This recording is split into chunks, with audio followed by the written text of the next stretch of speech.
Hello and welcome back to 5-ish minute reviews. And I suppose since I haven't done this for a while, yeah, I got me some painted nails and stuff like that. No, I didn't have a friend's daughter or something like that get to me or whatever.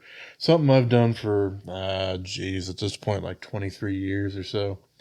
I was into a lot of death metal and goth metal and stuff like that back around high school days and stuff like that, where I just kind of got used to it. Mostly it was black back then, but hey, I do it for some other reasons. A lot of it is my nails are incredibly weak, um, and I end up cracking and chipping and doing all sorts of ugly stuff to them all the time. And this kind of acts as a little bit of a layer. And it also takes the edge off of when I'm meeting new coworkers, especially females, because I am like a 6'5", around 360-pound, gigantic white dude with a huge beard that probably looks a little intimidating. So, that kind of softens the blow, has something that they can talk to me about. It's already happened with this new job for a couple of people. Some people have come in from Louisiana. All the people that we had here in the Denver office were already pretty much cool with me as it is. But alrighty, let's go ahead and talk about these guys here.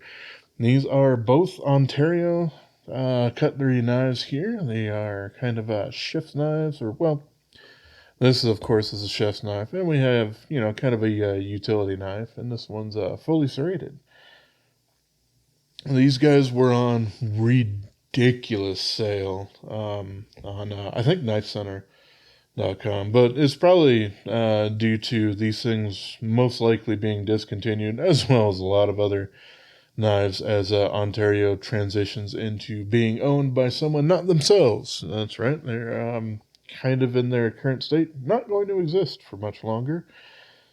But yes, very, very cheap. These guys, however, are made in the U.S. and with 14C28N blade steel here.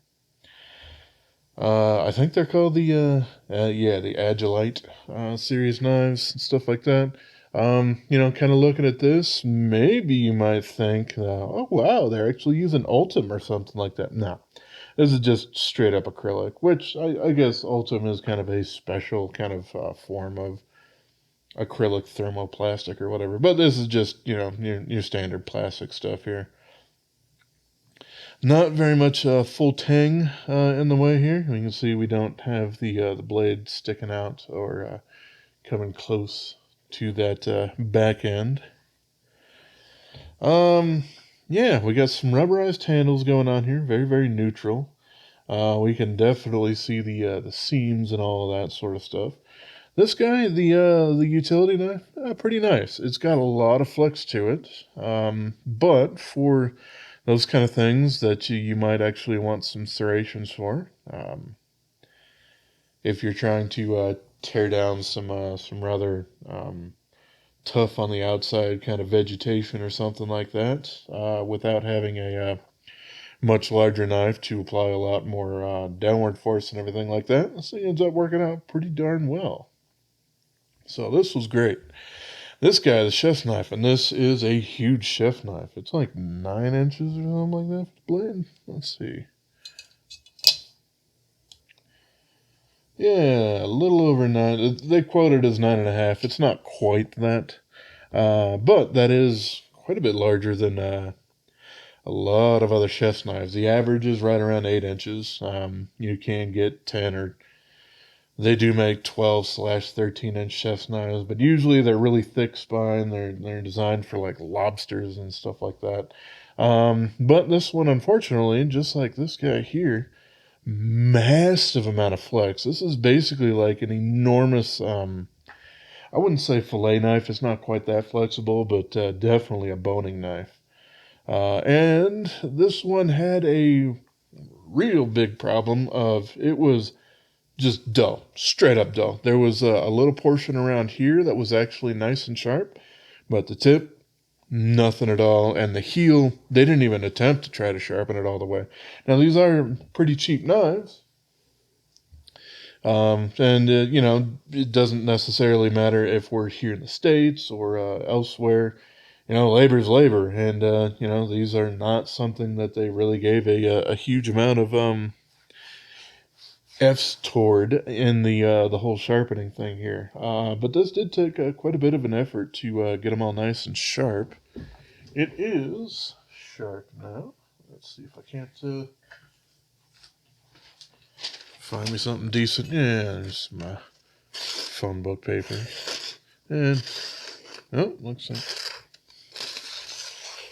Yeah, I'm just going a little weird at it. But, yeah, I do have a nice sharp edge on here. But this did take me quite a while on my belt grinder to be able to achieve that. And because this blade has quite a bit of flex, you can't really put a whole lot of pressure down on it to get increased friction or anything like that. Still, the handle on this thing pretty much sucks. I am not a fan of this thing. A lot of times with knives, you'll want to do a pinch grip on it, so you're actually grabbing onto the blade. But doing that, we have these sharp corners of the plastic there, and that kind of raised and slanted sort of thing doesn't really feel super comfortable for it either. Still, if you want something like a barbecue knife or something like that to keep outside, as long as you keep the blade decently treated. 14C28N is a stainless steel, but, it's not rust-proof by any stretch of the imagination. But still, yeah, I could see that. You can hack into some nice brisket or something like that pretty darn well. So, it's not all that bad, but despite the quality of the blade steel, these guys, there was a reason why they were cheap and probably why they were discontinued, which is why these guys were on crazy clearance. But still, that utility knife, it seems to be pretty fantastic for doing some small kitchen tasks and stuff like that. A lot of people like a knife around that length, 5 inches with serrations. They'll call it a tomato knife. I think J.A. Hinkle's probably made that super popular as far as a name for a knife, but it's pretty useful. Alrighty, now that we got that over with, let's talk about this guy here. This is the Kizer Mystic. This is a Paul Munko design here. I think this is the third one that that he's done here with Kizer. The previous one was a Cormorant, which I loved a whole lot about it, but the lock was it was a button lock, and that lock failed really easily. And I also thought that the titanium on it was all the way through, rather than, well, it was titanium, but it was a liner lock. So it was going to give me the same carbon problems that I've had from a whole bunch of other button lock knives, including from Kizer, like the Towser K button locks and stuff like that haven't really had a great track record. There's a lot to love about this knife. There's some nitpicks, so I'll go ahead and get into it. First thing to love about it was the price. I think this guy is about like $145 or something like that. And for that, you get, it's essentially a titanium bolster lock, I'll say that. It does kind of thin out to some standard liner kind of sizes there. But we also have some of their nice, super high thread count micarta going on there as an inlay. Open up that blade, and we have Rex 45 steel, if it'll actually, there we go. Rex 45 steel, something that's quite special, but most manufacturers don't want to have anything to do with it, because it's only really worth its salt if it's really hard, like well over well over 64 HRC. It can get up to 68 and stuff like that. Which is why you've pretty much only seen it in a production knife from Spyderco's done a couple of them. Pair 2, pair 3. That might have been it. But yeah, they've done a couple of them. It's really interesting stuff. So I have sharpened this. It does definitely not feel quite as hard as some of those Spyderco guys do. But yeah, I still think this thing's going to hold a pretty darn good edge on it. Now, this thing, with it being super, super hard, it actually has some fairly large carbides in it. So kind of in that realm of D2, where it'll hold a nice working edge for a great, great long time. But it's not going to have super, super refined grain structure for getting kind of that scalpels-like sharpness and holding that for a million years. But it will hold a nice working edge for pretty much ever. We can see here with the, yeah, this thing has guillotine-like false shuttiness on it. We got these nice thumb studs that work out all right. We do have a pocket clip that's inset into micarta with one attachment point. I don't like that. That's something that, yeah, we can see. It'll wiggle a little bit, so that'll only get worse over time. Something that, used to be the TwoSun special of something that's kind of a mistake and probably shouldn't be done. But I'm seeing more and more companies end up doing some stuff like that, which is kind of unfortunate. I've seen a couple of them recently who have done that one screw into a knife handle using Ultim, and well, that's not going to end well either. But I suppose only time will tell on that. So the handle on this guy is interesting for my larger hands. We have some jimping back here, relatively soft, all rounded over and everything like that. And I can kind of grab it back like so. And that's all right. You can also choke up on the knife, and for me, that includes there. And then you have your thumb kind of there. But when I first pull the knife out and put it in my hands, the first thing that ends up happening is this kind of beak before it drops off nestles right in the pinky kind of area. And it's really, really uncomfortable. Not something you want to have when you're actually gripping the knife with a decent amount of force. It's relatively easy to adjust a little bit on that, but, just right when I open it up, right where my hand naturally is a little uncomfortable, unfortunately. Another thing about the pocket clip is it's actually fairly difficult to get into the pocket there. It has a bit of tension on it, but I would probably like a little bit of extra room for material there. We do have a lot of lock bar access to it. That's pretty great.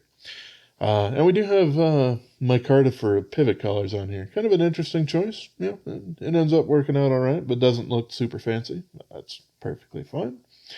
And the last thing, and I'm sure some other folks have probably mentioned it, is we do have jimping, and it goes all the way around here. You can front foot this knife, but it's so rounded over that, yeah, it's very, very easy to fail opening it that way. Even more difficult to try to do that doing with a top flipper sort of thing, which you should be able to do. I just can't get enough traction. That being said, the thumb stud for me works out super great, so it's unfortunate, but it doesn't ruin the knife for me. And that thumb stud basically doesn't really come through in the blade path. It might just barely a little bit, but yeah, still. Overall, it's really, really fantastic knife. 3.72-inch blade, so quite large, 94.4 millimeters. 3 millimeter blade stock thickness, so that's nice, with a high saber grind with, I suppose, a little bit of a harpoonish kind of look to it. 4.45 ounces, or 126 grams. 0.47, so a little under half an inch thick there, so that's great. And yeah, super affordable for basically everything that you're getting here. Under $150 for a lot of Rex 45 titanium bolster lock with some nice quality micarta. It's a great knife. Next up, I might not have quite as much positive things to say about this. I have featured this on my channel rather recently. This is the TwoSun TS289, and for all intents and purposes, this is a backlock that's had some extra gussian up to it. yeah, because of that, you can um, kind of mess around with this thing with its centering a little bit here. But essentially, yeah, it is a two-handed knife. There is no way to open this one-handed. We got a decent pocket clip on it. No nail nick or anything like that, but well more than enough blade is exposed to open this guy up. We have the call-out pivot collars on him. It's in D2 steel with some stonewash sort of stuff going on here. A little bit of a recurve going on the blade here, which was kind of an interesting choice, as it's very slight, but definitely there. And pretty decent ergonomics holding it this way. I mean, Wong does a pretty good job.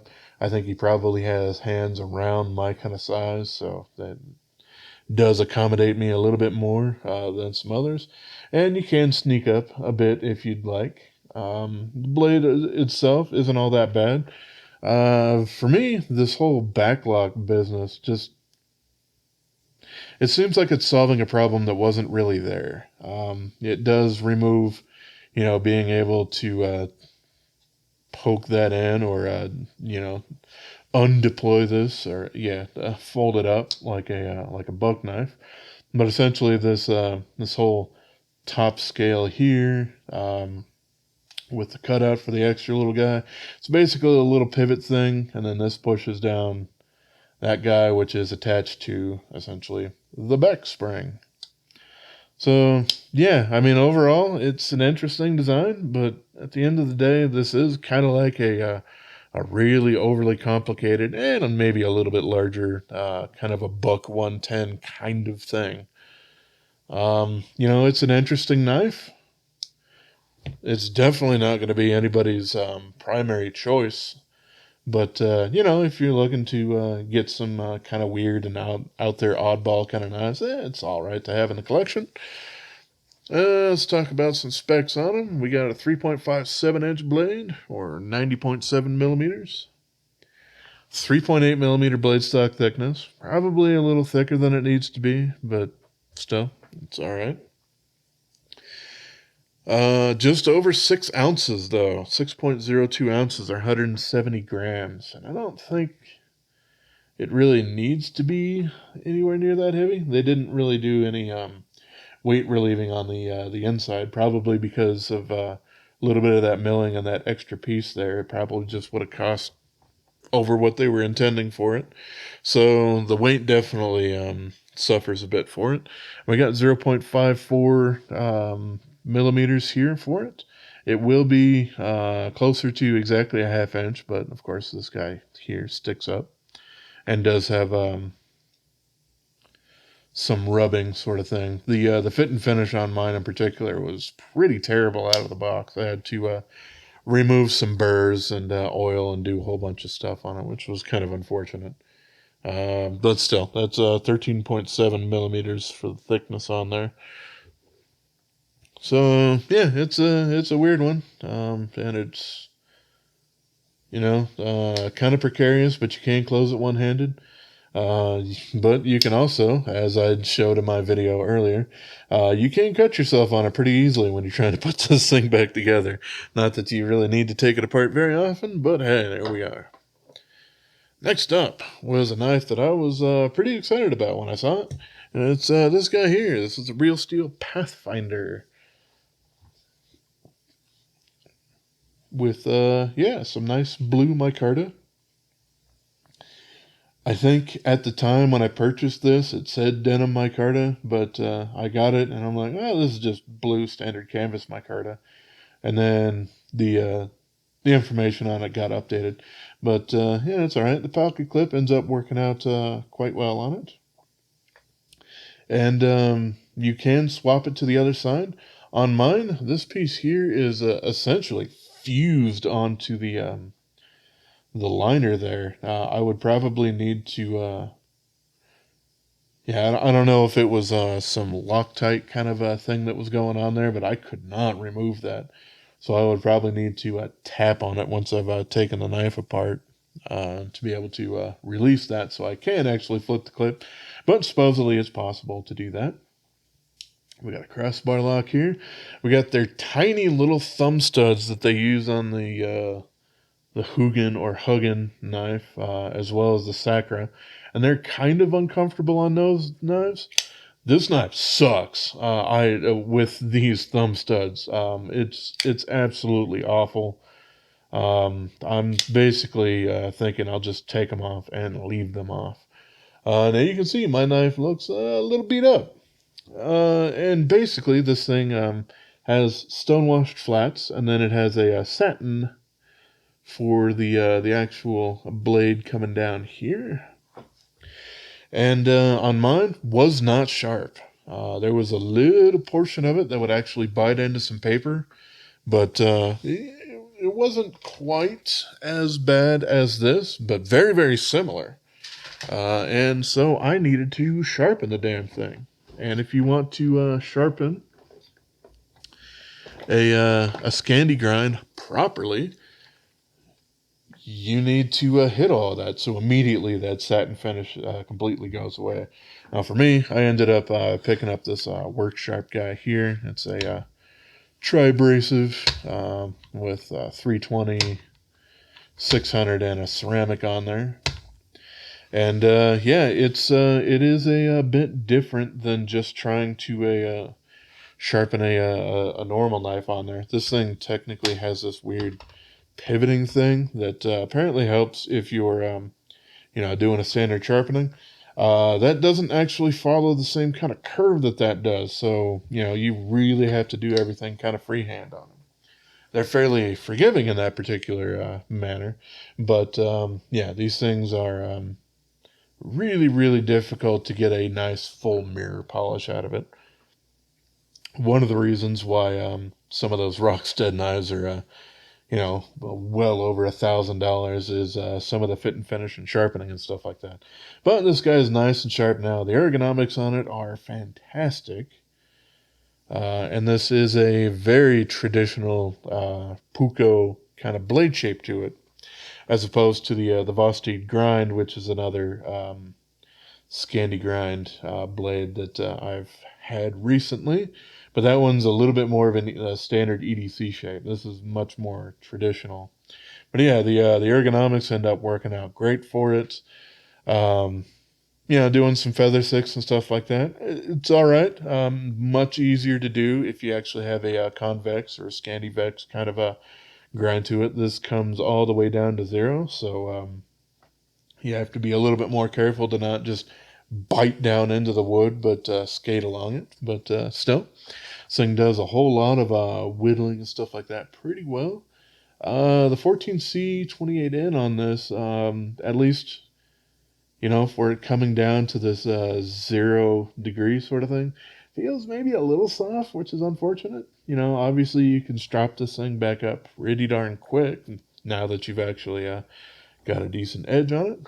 But yeah, it's interesting. I still like it, but it does have some problems along with it. Not all of them have come dull, apparently. Some other folks have gotten them, and they've been wicked sharp. So I'm going to kind of chalk that up to the person on any particular day who was doing the end of grinding these guys or something. Might not have had all that much experience, because to my knowledge this is the first Scandi grind knife that Real Steel has done, so maybe they just didn't know enough of what they were doing and thought they were done where they absolutely weren't. But yeah, I mean, lockup's great. I do like the lock tension there. It still likes to keep the blade closed, so we have a decent detent for it.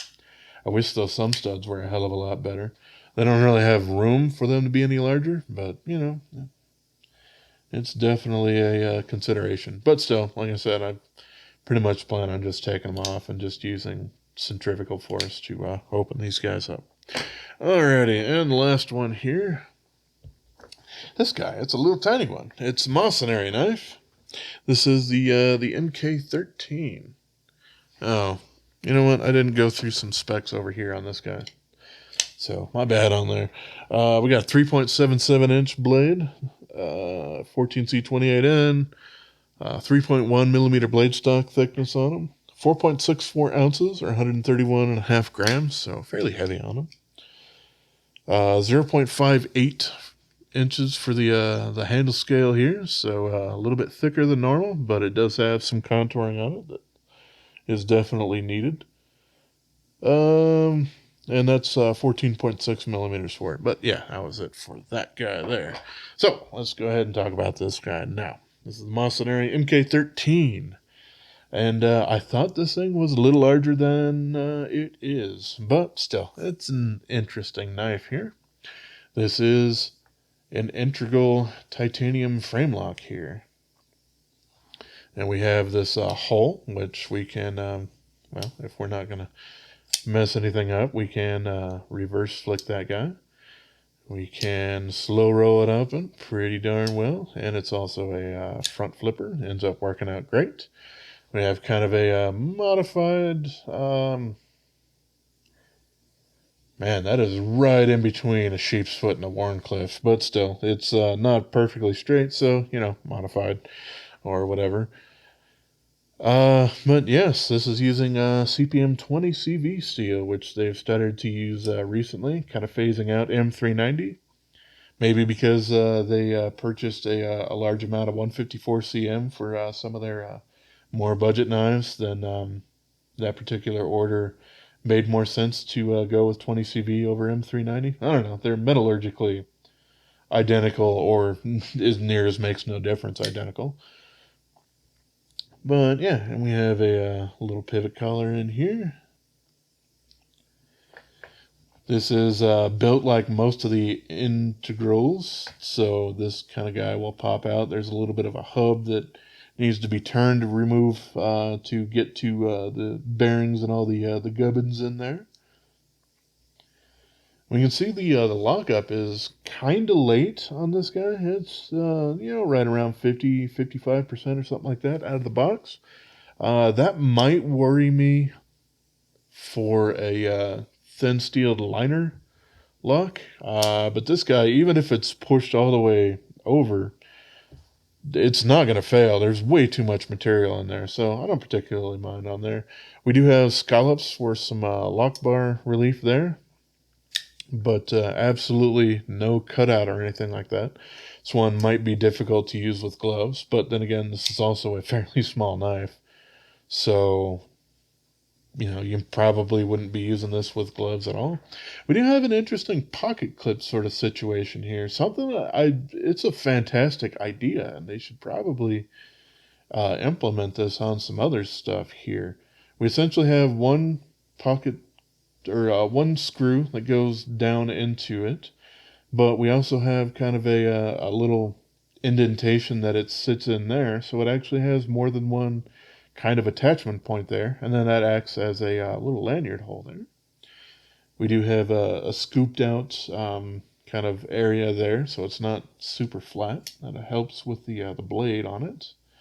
Unfortunately, this pocket clip here is really, really stiff, and it actually sits, as we can see, basically right on a screw here. That's part of the construction of the thing here.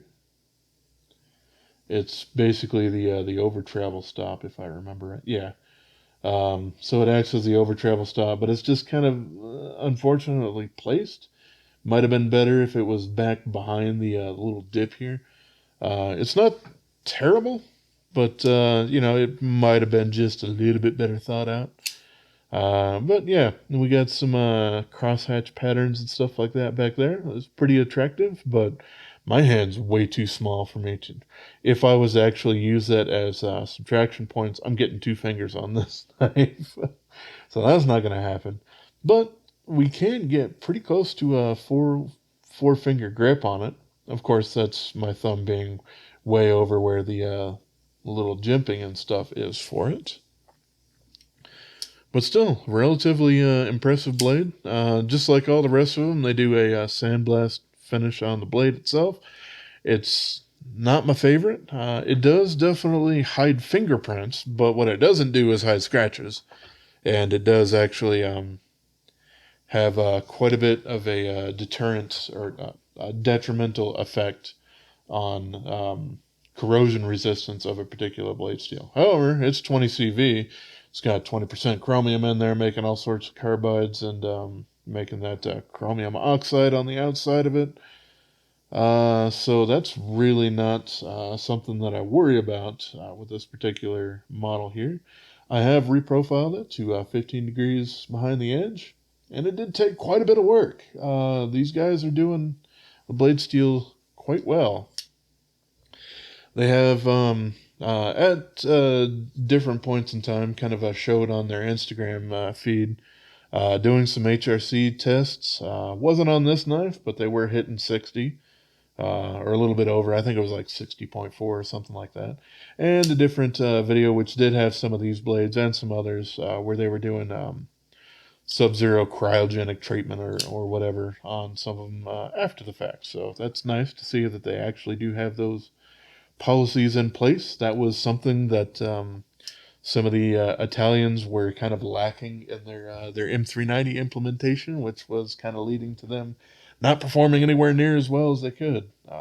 Doing that cryo treatment apparently helps convert more of the austenite into martensite in the blades, so you have a little bit more that's actually available for actually having some toughness and stuff like that. I don't know. There's a lot of technical aspects to that I don't quite understand, but it does definitely help with some of these fancier blade steels and stuff like that. Yeah, it's a nice knife.